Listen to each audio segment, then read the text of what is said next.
చెప్తున్నాను. ఈ ఈ పవన్ కళ్యాణ్ కానీ చంద్రబాబు నాయుడు గారికి కానీ దీని నుంచి తెలియజేస్తున్నాం.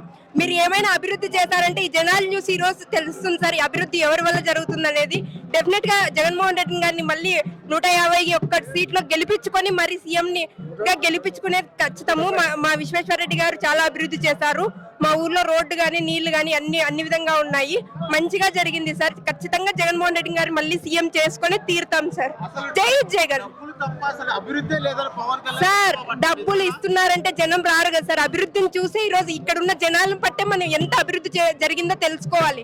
డబ్బులు ఇస్తున్నారంటే ఎందుకోసం? లేని వాళ్ళని అభివృద్ధి చెందడం కోసమే అమౌంట్ పంచుతున్నారు. ఉన్న వాళ్ళకి ఇవ్వడం వల్ల ఏం రాదు. లేని వాళ్ళు తినడానికి ఒక పూట అన్నం లేని వాళ్ళు చాలా మంది ఉన్నారు.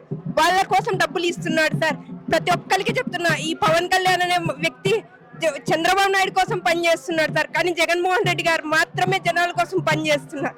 డెఫినెట్ గా జగన్మోహన్ రెడ్డి గారిని 175 గెలిపించుకొని మళ్ళీ ఎగరేస్తాం. ఎలా ఉండబోతున్నాయి ఎలక్షన్స్? ఇప్పుడు ప్రజలందరూ కూడా మారిపోయింది, మొత్తం జగన్ కి ఆపోజిట్ అయిపోయిందని కొంత వాళ్ళు బెల్లో మీడియా చెప్తారు సార్. ఈ మీడియాని చూస్తే అర్థం కాలేదు. ఈ జనాలను చూడండి సార్. డ్రోన్ ఎక్కడికి వెళ్ళినా చెక్ చేసుకోండి ఒకసారి, ఎంత మంది ఎక్కడ ఎలా వచ్చారని. అమౌంట్ ఇస్తే వచ్చారు మేడం, అభిమానంతో రావడం వేరు. వీళ్ళంతా అభిమానంతో వచ్చారు.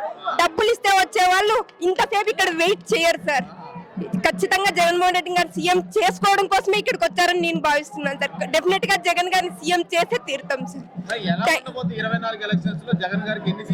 సార్. వీళ్ళందరూ గెలుస్తారు. 175 మా టార్గెట్ సార్. 175 మేము డెఫినెట్లీ గెలిపించుకొని జగన్మోహన్ రెడ్డి గారు సీఎం చేసుకుని తర్వాత మీడియా ముందరికి వచ్చి మేము మాట్లాడతాం సార్.